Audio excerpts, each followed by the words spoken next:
Greetings, friends, and welcome again to Reflections. This is the Religious Affairs Show sponsored by the Paducah Cooperative Ministries, whose theme is We Do God's Work with Human Hands. We're glad to have you with us today. My name is Amariah McIntosh, and I am the pastor of the St. James CME Church here in Paducah. We send our prayers with our co-host, Greg Waldrop, who is out today making the world a better place for humanity. Today we have as our guest Anne Sparkman, who is with the Bellwood Presbyterian Homes for Children. That is correct. I got it right? Yes. Good. That's a long It is title. long. Well, welcome, Anne, to Reflections. Thank you for having me. Tell us a little bit about Anne before we talk about the Presbyterian All Homes. right. I am a native Paducan. Okay.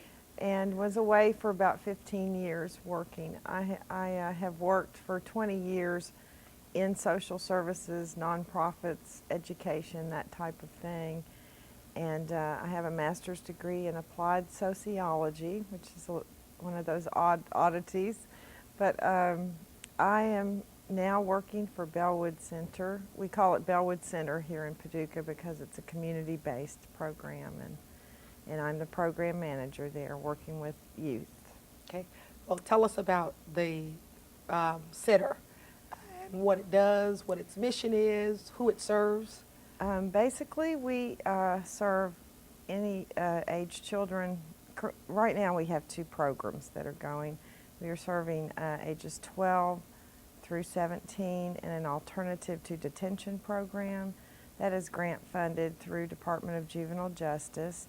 I work with Family Court and some wonderful families out there who are just going through a rough time. It's a very short-term program, and that's how I got my feet wet here, and Bellwood opened its doors with that program. Also, I'm doing a scattered site independent living program for youth who are in the foster care system, and they are 17 through 21. They can choose to stay in custody, and we find them an apartment. They work, go to school, try to save up and plan their life, and we provide the support and pay their rent and, basically are their family while they're going through those changes into adulthood. So you start with like ages 12 through 21 based on the program that is right that they're in. Is the Bellwood Center here only in Paducah, or are you? No, the main campus is in Anchorage, Kentucky, right outside of Louisville. Okay. It's over 150 years old. It started as an orphanage then. So they serve children basically 0 to 21. They have branched out in community-based services as the need has grown across the state, and Louisville, Lexington, and Bowling Green, and now Paducah. So, yeah, I was telling you when you were coming in, I'm a graduate of the Presbyterian Seminary that's in Louisville. Wonderful. Okay. And if I'm not mistaken, I think the Presbyterian Homes for Children is one of our field education sites where seminary students can do field education there. I believe that is correct. They have a wonderful campus out there.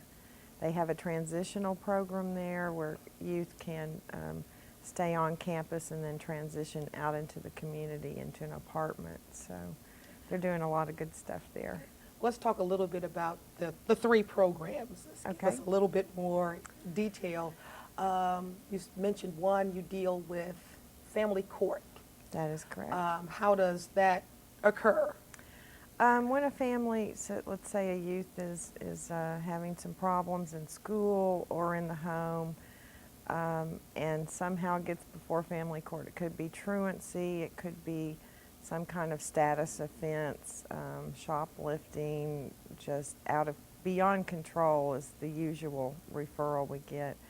They go before family court, and Judge Sanderson often refers them to us, and we immediately contact the family and start working with them in their home.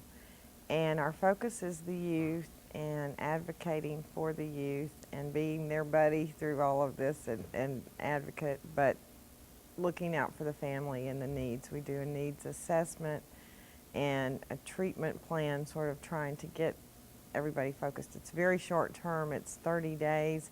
I try to connect them to as many services to continue. Say, because that's really not enough time. It's not, it's very short. To find out, to get into the head of a kid.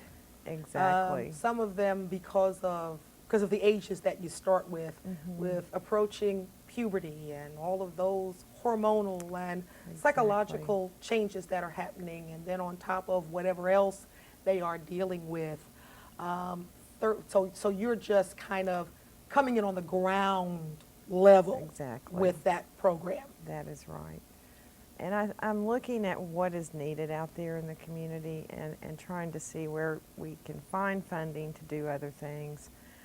In fact, we have started a teen group, the Teen Connection is what it's called. And some of these youth who have come through my program are very invested in that and want to turn things around. And I'm hoping we can do a lot of neat things with that community service and just, let them unite to prove that they're not bad kids. They've been through something. Something's going on. Most definitely. Do you make recommendations back to Judge Sanderson? Yes, I do. That assist her in how she chooses to further deal with these young people who come before her for whatever reasons they do? Yes, I sure do. We work real closely together. I do a court report, or I get them on the phone a lot, talk to them, work with Early Fugate there, the court liaison, and all of the people down there are wonderful, and refer them to Four Rivers Behavioral Center, to different counseling, things like that, and also make a recommendation of whether that child should stay in that home, and that is hopefully our goal always, to keep everybody together. But I let the judge know what's going on as I've entered the home and seen the dynamics there. So it's quite a close relationship we have developed, and sometimes she'll extend them another 30 days, which is good. You had any close calls on home visits? No, actually, I've had they tend to welcome you in, or at least open the door and say you may come in. Yeah, actually, the parents are like, please, can you do something with them? and then, a lot of times the kids are standoffish at first, going, what is this person doing here, and what are you doing? I tell them I'm kind of like their stalker for a little while.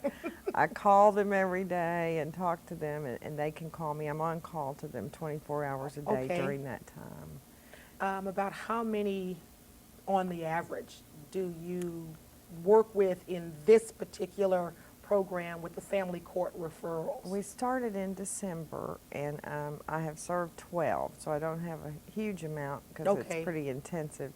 But three or four cases at a time that I have. And then I let them know when I'm phasing people out so they can send me more. They've got a lot more than that. But they're kind of looking out for me too, so that I can't. So is it just you, or do you have any it's others? It's only me right now. Oh goodness. Only me. So you're needing some help yourself. I'm hoping to have help manage the caseload. Yes, as we grow, I'm hoping to have a case manager and some other staff. That will be great. Right now, I'm kind of, sweeping the floors and everything in between. Yeah. Well, that's one of the problems that happens with a lot of our societal problems. Is it appears that there are more problems, or people with problems, I should say, than there are trained personnel to effectively handle them. We keep hearing about people and children especially, who fall through the cracks because there are not enough social workers, and there are not enough this, and there are not enough that to effectively handle all of these problems. Of course, from a ministry standpoint, it would be very easy to give a blanket assessment or blanket judgment and say that, well, if people raise their children right, and this, that, and the other, but it goes deeper than that. Yes. So we realize some are just not prepared. They may be prepared biologically, but not prepared psychologically Right. to For be parenting. parents. Other circumstances arise when you're seeing an increase where grandparents and other relatives, other than children's natural parents, become their caretakers. And so there's so many dynamics that are involved in this. Unfortunately, we live in a society that wants automatic answers, and they're not readily forthcoming. But we applaud you with the family court and Judge Sanderson for seeing this as a means. I've had occasion to meet her, and she seems to be very compassionate and Yes, she very is. sympathetic towards doing what's best for the children, but also trying to do what is necessary to keep families together. Yes. The next program you spoke about was the one that talks about alternative to detention. Well, actually, that is the program. Okay. That I work with Family Court with. Okay. The other one that I have is the Scattered Site Independent Okay. Living. They get all confused, the names, but that's for the 17 through 21-year-olds who are out there in apartments, and I'm just getting that rolling, and really.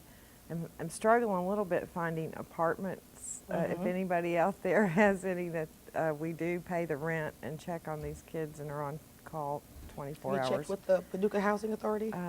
No, I actually haven't. I'm not sure if we can use them or Well, not. give Cal Ross a call. But, I should call He would be Cal. able to tell you. He could probably tell me exactly where I can find an apartment, but I've got some lined up, but some people are a little leery of taking an 18-year-old into an apartment, even though we're watching them. But these kids they're young adults. I shouldn't call them kids. Yeah. They But are, in some ways, they still are. in a lot of ways. So they've been stable. They have been in foster care for some reason, may not have anything to do with anything they've done. But they have been in a stable placement for at least 6 months. Things are pretty even keel, and they're ready for this. We prepare them as much as we can for that. It's still, you're kind of tossing them out of the nest into their own place. We get them set up with furniture and all that stuff, and big shopping trip, and then we work with them on independent living skills. So I'm doing that as well right now, and we're applying for more funds and trying to grow as the need is presented to us in the community. Well, now somebody would be watching and saying, but I thought when they were 18, they aged out of the system. And that's how it's been over the past. But And then they're left with no resources, Right.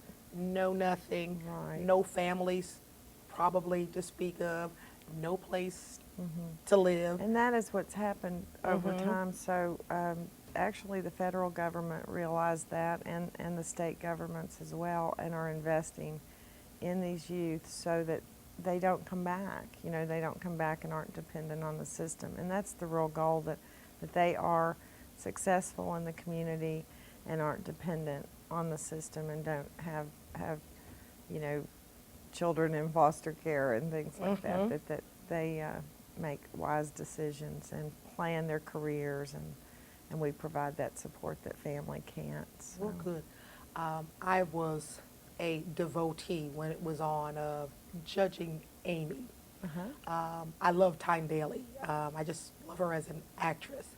But how realistic was her portrayal of being a social worker, having to deal with courts and children in foster care and those who age out, and how she handled it? Is she, their portrayal of her as a social worker, is that painting a fair picture I didn't see that social a workers? lot, so I'm afraid I can't answer that real well. But Okay. I can from the personal standpoint. I mean, you do see a lot of things. I used to say I had post-traumatic stress just from knowing this stuff. But anyway, I got my feet wet in Nashville on the Okay. streets, basically. Mhm. And I was there 6 years working in foster care and then emergency runaway shelter. And you have to have a cohesive group of support people that you can, let your hair down and tell, just try to get that out, and you have to take care of yourself, because it will take a toll on you, and it is very stressful. And it's very sad at times Yes.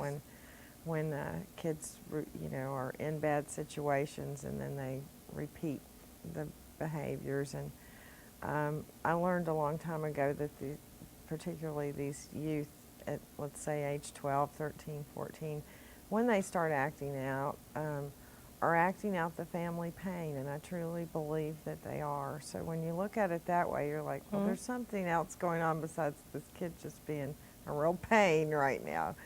And there usually is. And I've had the grandmothers that you're talking about raising their kids, and they're struggling with a big generation gap. Yes. And the things kids are into, they can't believe, and a lot of single fathers, which I was very surprised. In Paducah, a lot of single fathers raising their kids and struggling and really, really trying hard. So, and a lot of single mothers as well. It's And themselves not having seen many models for themselves.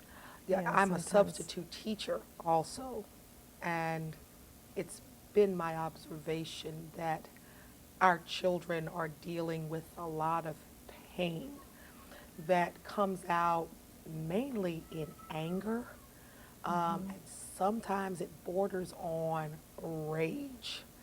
Yeah, and persecution complexes. Everybody's always picking on me, and it just baffles me and just takes me aside, because I guess being a child, I don't ever recall being that angry all the time about anything.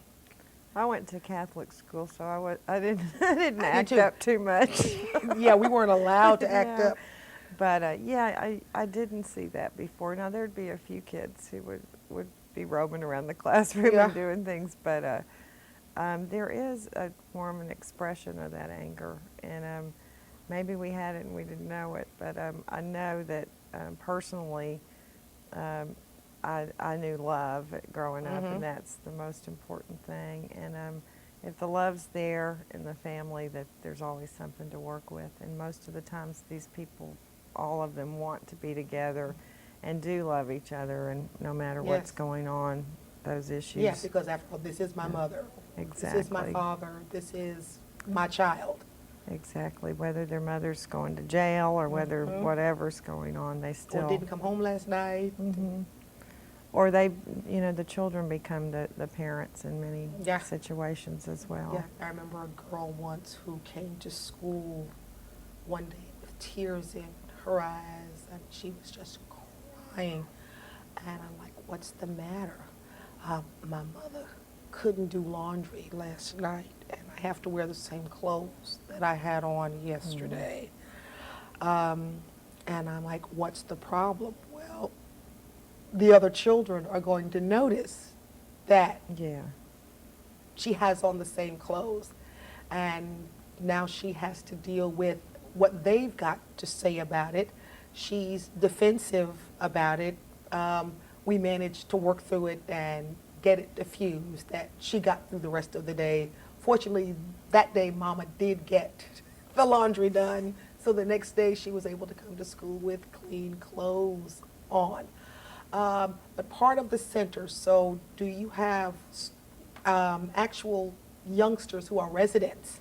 I do not have anybody. No residents, okay. residential right now. Okay. Thank goodness. Because when it says No. homes for children, Right. that kind of We would are- imply to somebody that you may have some who are residents there. Right now, not. We are a subsidiary, I guess, Okay. of the Presbyterian Home for Children. We are community-based. We are in the Buddenbaum building, which is directly behind the First Presbyterian Church Okay. on 7th and Jefferson. Pastor Shirley there has helped us tremendously in that whole congregation in getting this set up down there. So I'm in historic Lower Town, and that's fun. Well, And that's good because Pastor Shirley and First Pres are PCM members yes, as well. they So, sure are. And so everybody has been helping us so much. The United Way gave us the Emerging Needs Grant when we first got started, so I could get a desk and a phone and those kind of things, because it was a little tough going in the beginning. And my boss is in Bowling Green, Jim Croxton. Yeah, I was going to ask you to tell us a little bit about him. He was Um, supposed to be He here. wanted to be here. He travels a lot back and forth to make sure that I'm not totally alone. And I do have a support network there. He's the director of Western Kentucky operations for Bellwood. He has a big campus residential treatment in Bowling Green. They also have transitional living, independent living, and a variety of other programs like the Alternative to Detention, Impact Plus. They've been growing a lot. And he was very instrumental in getting us up and running in Paducah, and very devoted to coming here. And Rebecca Wilson also, who worked with him and now is in Lexington running a program there. They kept coming to Paducah and coming and telling them we need to go there. They need services. We've got a great opportunity here to do some things. So I'm with a really wonderful network of people. How did they get you from Nashville? Well, Paducah? I actually moved back here about 9 years ago. Okay. And I've done a variety of things. I worked for the city for 5 years as affordable housing grants administrator, and before that at Shawnee College as a transfer counselor there. I came back to my hometown to be with my parents, who I lost both of those in the last 3 years. But Condolences to you. Thank you. But it brought me back here, and I'm glad to be doing this here. It's a wonderful feeling to see some things happening for youth here, because I remember not having anything to do as a kid. It's hard to believe, but I do remember that. PCM helps work with the Abraham Hall Uh-huh. project. Does the Bellwood Center have any kind of collaboration with Abraham Hall? We have not yet. We've met quite a few times and trying to just steer them and trying to get things going, but haven't had the main problem, I think, is about funding, and all of us are facing that. Yes. The residential programs particularly, there's not enough money coming in to actually take care of the kids to pay the bills, so it's really a struggle, and that's where the churches and the community come in so wonderfully to make up the difference, because the funding's drying up everywhere. It seems like it's really scary. It really is, but at the same time, we're with a government mindset that says we don't want to fund social service anymore. Let the churches handle it. Right. Then on the other hand, you've got corporate, I'm on a soapbox, corporate America Okay. that shuts down and moves jobs overseas. And those who are our members, who pay tithes and pay Right. obligations, get affected Sure. by corporate decisions and government decisions. So they end up putting the church, they end up putting the community in catch-22s, and in the long run, who suffers the most? Basically the children. And their yes. families. Mhm. But I don't think government people watch this show, but it's good to get it Probably off not. of my chest. But yes, I agree with you there, though. It's getting harder and harder to do things, but thank goodness for the community, and we all stick together. Yes, that's and for sure. and the thing is, on last week's show, we were talking with a pastor who is doing a program that helps those who are coming out of the prison system to get Could a that start. be Pastor Walton? Yes. I know him very Yes. well. He's a And, friend of mine. and I find it sad that for lack of proper resources to help these families, the prison system is where a lot of them are going. That's right. That's right. He To is end up- really working yes. hard on that. I'm going to invite him. I've already advised him earlier to come and speak to some of my youth as part of our groups. Oh, he would love that. Yes, he's great. And so, how do the youth respond to you and respond to those at Bellwood Center? You know, I think they like us okay. The first thing that happens is they're like, you know, who is this and why are they asking me all Somebody these else. questions? Yeah, somebody else in my life to bug me. When I tell them I'm their advocate, and they're like, "You're my what?" What's a what? What's an I'm advocate? like, I am here for you to try and figure out what it is you need to get through school and to get along with your parents and whatever. So that's a new little twist to them sometimes. I do go to the schools. I've had a great experience going into the schools to work with special ed teachers, guidance counselors, teachers. Both city and county? Both city and county. I'm covering the whole county. So I've been at Heath and back to Tillman and PMS and et cetera. And they're all wonderful to work with and very concerned about our youth out there. Yes. So, So, between the two programs and all of the kids, when do you find time to sleep? Or eat? Yeah. Or just, even I go get your work hair at- washed or Yeah. your nails done? well, don't look at those. But my sister is a hairdresser. I try to pin her down every now and then. I try to get her to come to the house. Okay. But as far as recreation or taking care of myself, I just try to. I don't have any trouble sleeping. That's for sure. I try to go to sleep pretty early. I try to touch base with all the kids I'm working with before I go to sleep, so no, I don't get a lot of those in the middle of the night calls. They still happen, But when you do, yeah, you got to get up and go see about the situation. yeah, or at least talk them through it. But I just I have a little puppy and that perks me up, and things are just, you know, I just take care of myself the best way I can and relax. I'm not one of those who just keeps pushing, because the job does take a lot.